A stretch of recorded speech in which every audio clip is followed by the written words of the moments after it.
This video is brought to you by Man, we ain't hard to find, man. We downtown Baltimore, man. The heart of downtown, man. 215 West Saratoga Street, man. Come on through, man. Show some love, man. Yeah, you can't miss us. We out on the block with it. We right between Park Avenue and Howard Street, man. Come on through. Until you out of towners, man, you want to get with us, man. Come on through. Put this cool green on. Let everybody know, man, y'all with the city, man, that y'all riding with us, man, that y'all foot us, man. Y'all support what we got going on down here, man. Because this right here, man, it's going worldwide, and it's coming straight out of Baltimore, and it's going to be bigger than Ralph Lauren real soon, man. It's coming straight out the city, man, and this what it is. And once you put it on, you're going to see what I'm talking about, man. This the real deal. Come on down, man. If you can't come through and shop with us online. Go online right now, man. CoolGreenClothing.com and shop with us, man. What's up, YouTube fam? It's your girl, Mrs. Tony 2 times, and I'm back with another video. In this episode of the Baltimore Way, I'll be discussing the case of Shaquana Caldwell, who went missing from South Baltimore in 2017. Her boyfriend would end up becoming a suspect. Before we get into this video, please don't forget to subscribe if you're new to our channel. Go ahead and click that notification bell to get notified every time we upload. If you're rocking with the content, smash that like button. Feel free to share this video with everyone you know. Make sure you watch until the end to hear the full story. All right, let's jump right into it. In May of 2017, 26-year-old Shaquana Caldwell hadn't shown up for work, and her family hadn't heard from her for over a week. The last time Shaquana was seen was on May 14th of 2017 at a bus stop in the Brooklyn area of South Baltimore on the corner of Spruce Street and Pennington Avenue. It wasn't like Shaquana to go without contacting loved ones for that long. On May 22nd, she was reported missing. Shaquana was 5'11" and weighed about 120 pounds.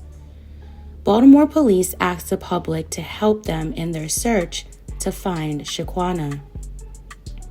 3 weeks later, on June 14th, 2017, a family was hiking in a wooded area of Glen Burnie, Maryland, about 11 miles south of Baltimore. During their hike, they stumbled upon a tarp covering up what looked like human remains. The hikers immediately called 911. When Anne Arundel police arrived in the woods near the 500 block of Ordnance Road, they found a badly decomposing and unrecognizable body. The office of the chief medical examiner later determined that the decedent was a female approximately 20 years of age and that foul play was suspected in her passing. Because the body was so unrecognizable, officials were not able to determine an identity right away. Before Shaquana's mysterious disappearance, she was allegedly dating a man almost twice her age, 51-year-old Terrace Caldwell. Although the couple shared the same last name, they weren't related or married, but police believe he was her boyfriend. It's not clear how long Shaquana and Terrace were dating, but according to reports, Shaquana lived in an apartment in Baltimore with Terrace. During Shaquana's disappearance, Terrace was nowhere to be found. According to Shaquana's family, she never told them she was in a relationship with Terrace, but they knew of him. Reports say one of Shaquana's friends said when she met Terrace for the first time, she felt something just wasn't right. Meanwhile, Anne Arundel police turned to DNA analysis called DNA phenotyping to help identify the body found in the woods. This type of DNA analysis predicts a person's physical appearance. Investigators hope the analysis could provide insight on who the victim was.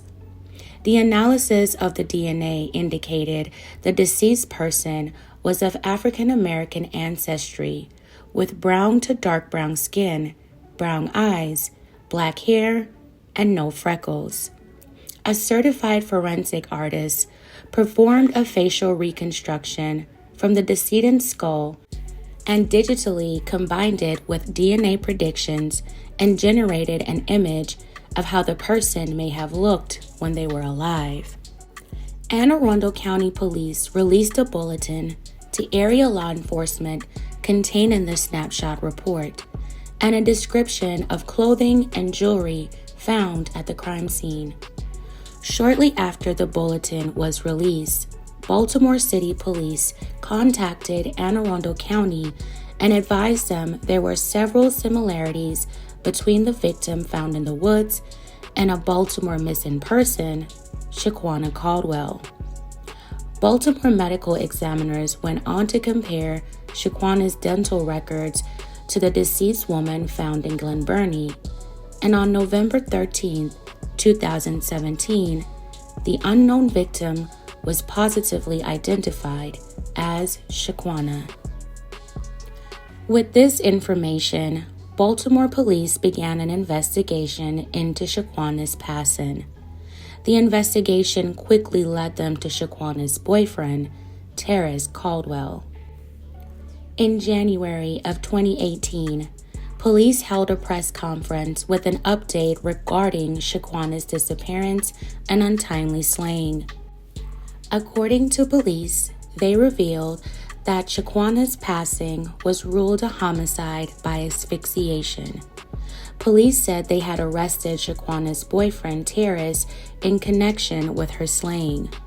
Police revealed he was apprehended all the way in Park City, Utah, after he violated his parole by leaving Maryland. Terrace Caldwell was on parole after serving 17 years of a 30-year prison sentence for the slaying of another woman in July of 1998. He was released from prison in 2015. It's believed he fled Baltimore shortly after Shaquana's disappearance. After arriving back in Baltimore, Terrace went with city police and FBI agents to the scene where Shaquana's body was found. Once they got there, Terrace pointed out the exact location and confessed to slaying Shaquana. According to investigators, Terrace allegedly got into an argument with Shaquana and then took her life inside their Baltimore apartment by strangling her. He then tossed her body in the wooded area along a busy street and left her there. It's not clear what the argument was about. The arrest of Terrace in Shaquana's case hit her family hard. They always had suspicions about who did it, and now the family just wanted justice for Shaquana. Shaquana's friend who met Terrace told reporters they kind of figured he did it. Shaquana's heartbroken friends and family were questioning why Terrace Caldwell was allowed back on the streets to begin with. Terrace was charged with first and second degree hit and first and second degree assault. I was not able to find specific details pertaining to a trial date for Terrace Caldwell. I'm assuming he's probably serving time for the parole violation and will one day face a judge for the slaying of Shaquana Caldwell. Until then, he is innocent until proven otherwise. May Shaquana Caldwell rest in peace. My deepest condolences to her family and loved ones. My thoughts and prayers are with them. I hope that they can get the justice Shaquana deserves. The fact that the accused, Terrace Caldwell, was convicted of a similar crime almost 20 years prior is very, very chilling. He shouldn't be allowed to see the light of day ever again. Fam, tell me your thoughts on this heartbreaking story in the comments below. Again, my condolences to Shaquana's family. I hope that justice is served soon. All right, fam, that's it for this episode of the Baltimore Way. Thank you all so much for watching. Please don't forget to like, share, and subscribe. This is your girl, Mrs. Tony Two Times, and I'm out. What's going on, YouTube fam? It's your boy Tony Two Times, and we back with another episode of the Baltimore Way, man. Before I start, be sure to tap that like button. Definitely watch this video to the end to hear the full story and all the details in the case. For all the day one fam, y'all already know it's all love. Welcome back. Thanks for tuning back into another episode. If you're new to the channel and you feeling the content, feel free to subscribe. Definitely hit that notification bell so you can be notified every time we drop a new video. Let's get right into the story. Navigating this thing we call life can be nerve-wracking and stressful. Breaking down the strongest man or woman. I always tell my daughters, watch how you treat people, talk to them, or move. Because you just never know who you are dealing with or the type of problems they have going on. And we all know pressure busts pipes. Knowing how to direct energy is important. I'm a firm believer. If I'm going through something, I try to stay away from everyone because my anger or frustration might get misdirected at someone who didn't do anything to me because I'm human and not perfect at all. I used to laugh when people used to tell others they should talk to a therapist. It seemed crazy to me. Going to someone, telling them my problems who had problems of their own. But the older I'm getting, and as I'm thinking back, even being diagnosed with PTSD myself a few years back, I know as black people, we bury issues so deep that when they come out or we explode, it could be bad for anyone around. And as a man, always venting or showing emotions make us feel vulnerable and weak. So we keep them all in, but at what cost? Mental health is real. And as this crazy world keeps spinning, people are hitting their breaking points every day and doing things that really doesn't make sense at all. Brushing shoulders with the wrong person nowadays could be fatal, but certain incidents leave more questions than answers. And on this episode of the Baltimore Way, we will be discussing the case of a man who allegedly just took the lives of two women, in which some say it was no motive at all. According to sources, back in 2020, 23-year-old Michelle Greene and 46-year-old Julie Rice was in Baltimore visiting with Michelle's mother, who was also Julie's fiance. The three would visit the city very often, but Michelle was a New Jersey native who graduated from Lindenwold High School in 2014. Afterwards, she studied to be a dental assistant at the Harris School of Business in Jersey. The young lady was making moves, and in 2020, Michelle had just moved into her apartment and got her driver's license. But things would take a turn for the worse on September 13th, 2020. That evening, Julie, Michelle, and Michelle's mother were all hanging out on the porch in the 2800 block of Clifton Park Terrace in Northeast Baltimore. It was a typical Saturday. Everybody just chopping it up, having fun. A 24-year-old man named DeAndre Woods Bethel, who lived 4 doors down from the location the three women were staying at, walked in his house, told his 3-year-old son and baby mother to go in the basement before grabbing a blick and stepping outside on his front steps.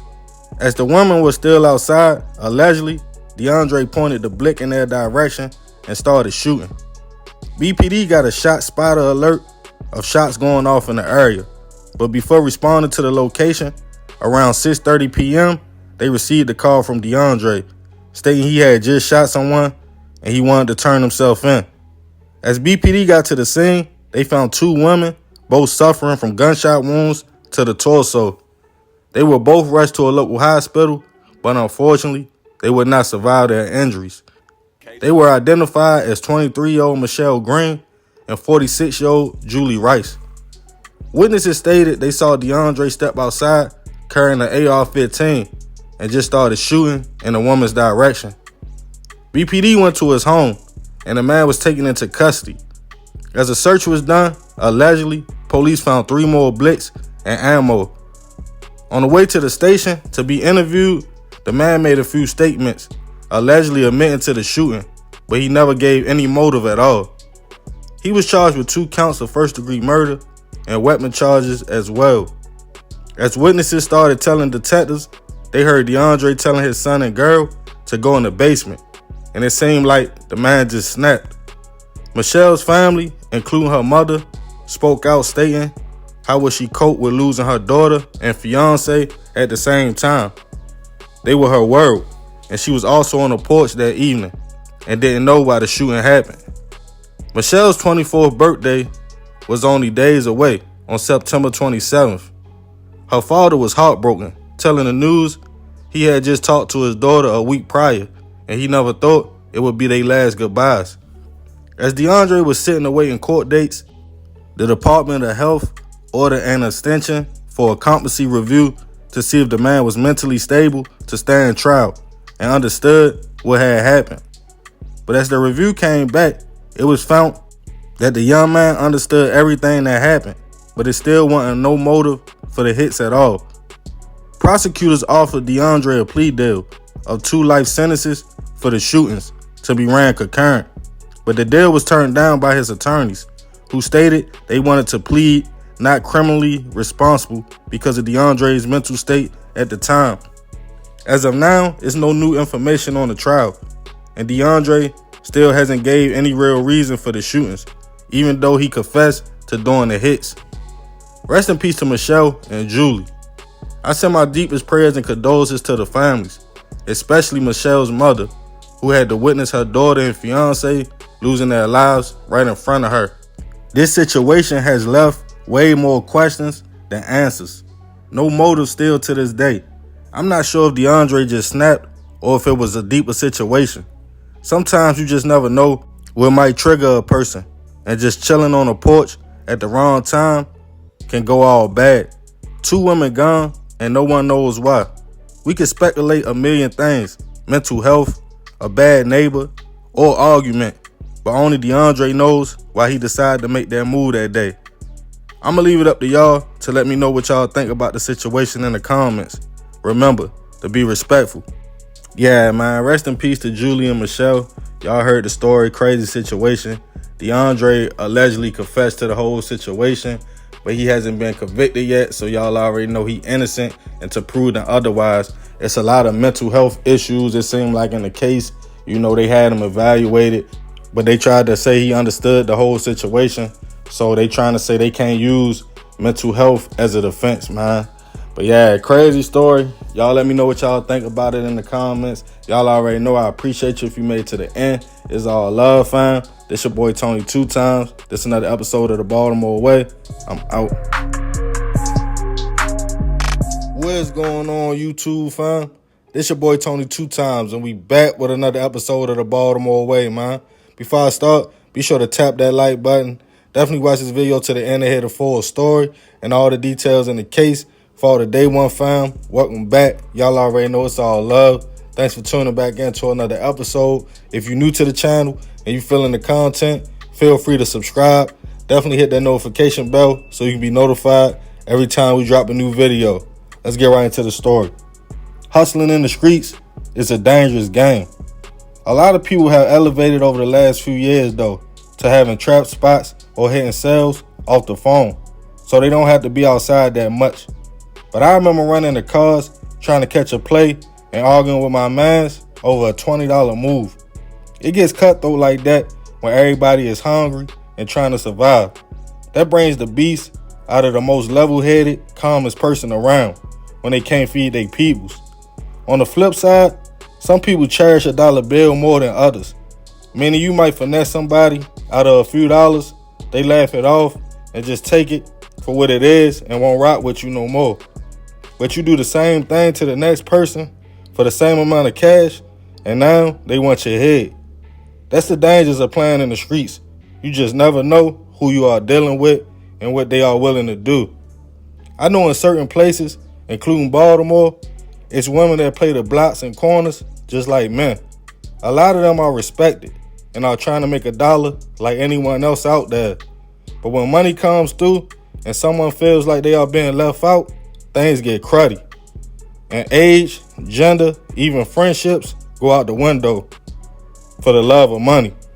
And on this episode of the Baltimore Way, we will be taking it back to 2017 to discuss the case of a young lady that lost her life in the streets over a few dollars. According to sources, Milan Sines was a young woman trying to navigate her way in life. At just 23 years old, she loved cooking, fashion, and had dreams of one day running her own interior design business, as she had an eye for detail. But like most people out here, to do that, you need a few dollars. And some people turn to the streets to make that happen. Milan was what most people will call a well-rounded female who liked clothes, keeping her hair and outside appearance up, but also was known for being able to hold her own, hustling in the streets. On July 22nd, 2017, allegedly, the young lady was on the block selling ratty. She was hanging with a male associate that day, we will call Cole. As the young lady made a sale, a man also trapped in the same area, named Dewan Page, wasn't feeling the competition and felt like Milan was stepping on his toes. He approached her to discuss the situation, in which the two would get into an argument. But it seemed like a minor situation, and everybody continued about their day.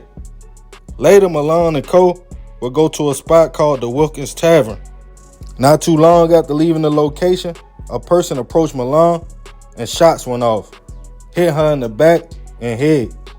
BPD was called a little before midnight on July 22nd to the 500 block of Brunswick Street to shots fired. Once they got to the scene, they found Milan laying on the sidewalk, suffering from multiple wounds. She was rushed to a local hospital where unfortunately she would not survive. Witnesses told police about the argument the young lady had earlier in the day with Dewan. As the investigation was started, BPD found surveillance in the area that caught some of the incident but couldn't identify who the shooter was. A few people that were getting high in a trap house in the area alleged moments after the shooting, Dewan ran back into the house with his girl, packed some bags, and dipped off in his truck. They stated they saw he had a blick on him as well. Cole also told police he was sure Dewan was the shooter, but it wasn't any real evidence, just speculation. Phones were tapped on some of Dewan's associates, also his girlfriend as well. During a recorded conversation, he told her to go grab what he left down the block at the trap house and sell it. During another call, he told her he believed police was looking for a blick. Days later, BPD received a tip from a CI telling them to search a vacant home at 482 Brunswick Street. Allegedly, while searching the address, they found a 9mm and ran tests on the blick and clip. DNA was found and matched to Dewan. He was locked up and charged with the hit on Milan and handgun violations as well. As the case made its way to trial, Cole and others testified that they saw the argument earlier that day and that they recognized the shooter. But Dewan and his attorney felt as though the witnesses were not credible.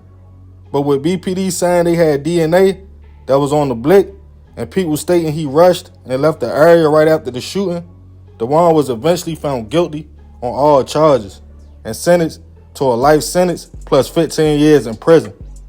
Rest in peace to Milan. I send my deepest prayers and condolences to her family. Unfortunately, this story is connected to so many others in the city.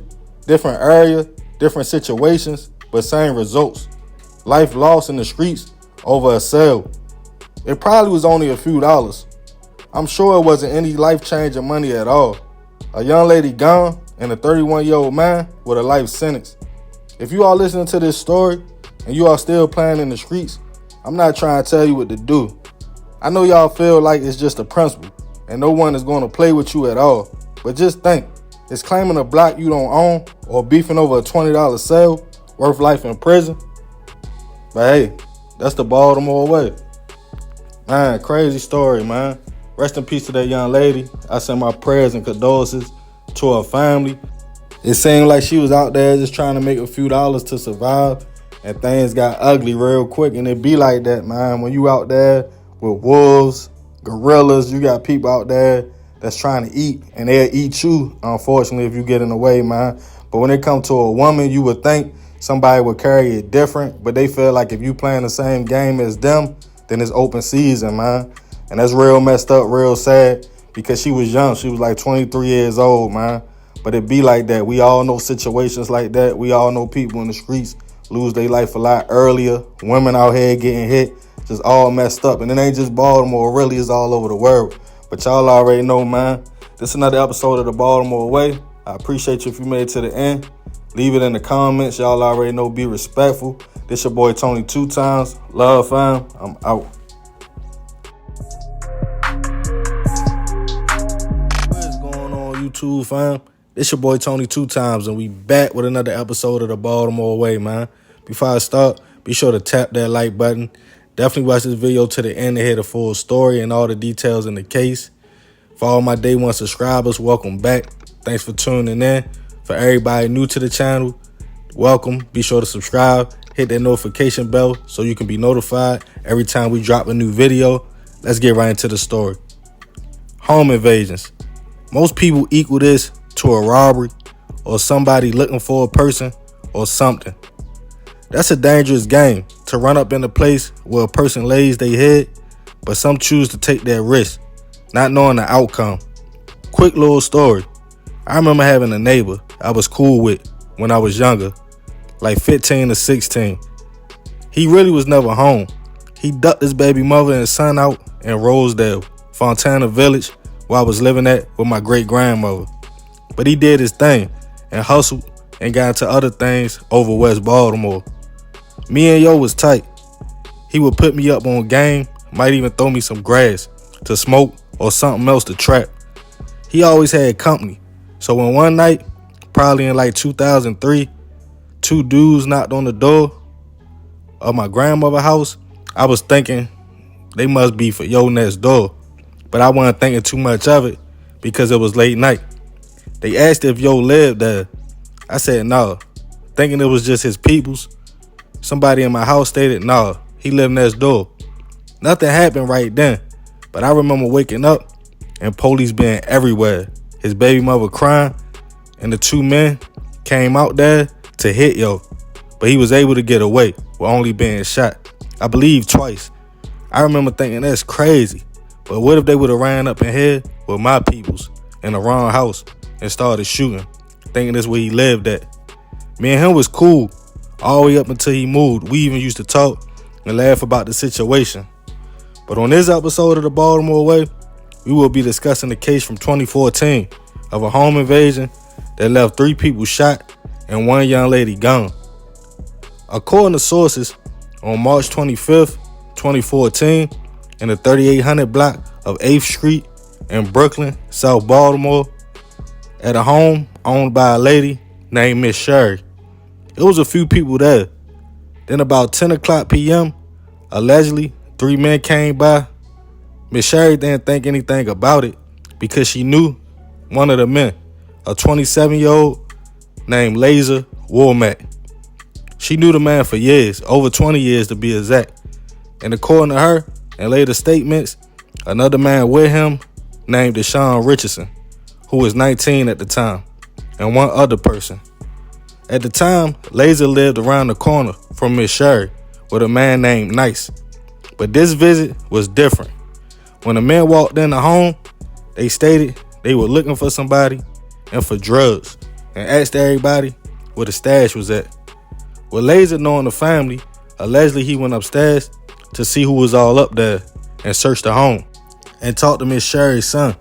As Deshaun and the other man kept asking the 4 others downstairs where it was at, it was 2 young women and a young man at the home downstairs sitting on the couch at the time. Then allegedly, while Laser was upstairs, shots went off, striking the 2 young women and young man before the men ran out. One of the victims, the young man, ran outside immediately to get help after the men left. An ambulance and BPD were called to the home, where allegedly one person was shot 12 times, another multiple times, but fortunately 2 other victims would survive. But the third victim, 21-year-old Johnny Shepard, would not survive and pass away at the hospital just 30 minutes after the incident. As BPD talked to witnesses and the survivors, they told them Laser came over with 2 other men looking for someone who wasn't dead and demanding drugs. And when they said there wasn't any, the men opened fire. One of the people in the home stated Laser was upstairs when the men started shooting, but only after he told them there's nobody else up here but her son. On March 26, 2014, BPD picked up Laser and interviewed him, but he denied he knew anything about the shooting. They was alleging he was BGF and the shooting was drug and gang related. He was held and charged with first-degree hit, 2 attempts, home invasion, and other charges. The next day, while at Central Bookings, Laser decided to talk to a detective and change his story, stating he did go to the home to visit someone he knew, but he was out back talking when he heard shots go off. But the charges would stick. As the case made it to the news, another man was identified. Deshaun. Almost 1 month after the shooting, he was picked up all the way in Abington, Maryland, by a Harford County task force and took back to Baltimore, charged with first-degree hit and 2 attempts as well. As the case was headed to trial, Laser fired his attorney and chose to represent himself as prosecutors started to call the situation drug-related and gang-related. Assuming the men were BGF, Laser pointed out the fact no one saw him with a blick or shoot anyone, but the state pointed out the victims stated the men came to the home with him and that they got upset when they couldn't retrieve the drugs they thought that was in the house. With witnesses, statements, and testimonies, Laser was sentenced to 80 years in prison, with all but 40 suspended, after being found guilty of the lesser charge of second-degree murder. He was acquitted of first-degree murder. As for Deshaun, he was also found guilty of the murder and 2 attempts and was sentenced to life, all suspended but 28 years in prison. Laser has been putting in appeals since his sentence, claiming the state got it all wrong. But as of now, the sentence has been the same. He went in for appeal, I think even in 2021. And from my knowledge, they offered him 30 years instead of the time he got, but he denied it. Rest in peace to John Niece. I send my prayers and deepest condolences to her family. More of this story, even if it was something in the house, which allegedly it wasn't, to open fire on everybody is wild and definitely not worth it. A young lady lost her life and 2 others had to witness that and deal with their own trauma after being shot. It probably is a lot deeper than we will ever know. But if you are accused of running in somebody's spot, shooting, and get caught, you already know they definitely gonna make an example out you. Because hey, that's the Baltimore way. Man, crazy story. Rest in peace to that young lady who lost her life, man. As for Laser, he been claiming he been innocent since the beginning. He basically saying like the house that was over there, everybody used to come kick it at, everybody used to hang at it. He said he knew the lady, he knew a few people there, but he's saying he was out back talking to somebody when he heard shots. He's saying he ain't come with the other people that's alleged shooters. You see what I'm saying? He basically saying he was there for a whole nother situation. Even one of the people in there said they never seen him with a blick. They said he was upstairs when the men started shooting. So he's saying that's grounds for appeal. Now, when I looked it up, they offered him like 30 years on appeal. So he might got a case. They trying to give him lesser time, but I think he want to go home altogether. He basically feel like he ain't had nothing to do with it, man. I don't know, crazy situation, you know. Everybody said in the story that it was a third person, but I mean, I don't know nothing about that. I ain't see nothing about that, so you know, that is what it is. But yeah, let me know what y'all think about this one in the comments below, man. I appreciate you if you made it to the end. This your boy Tony 2 times. It's all love, fam. This another episode of the Baltimore Way. I'm out.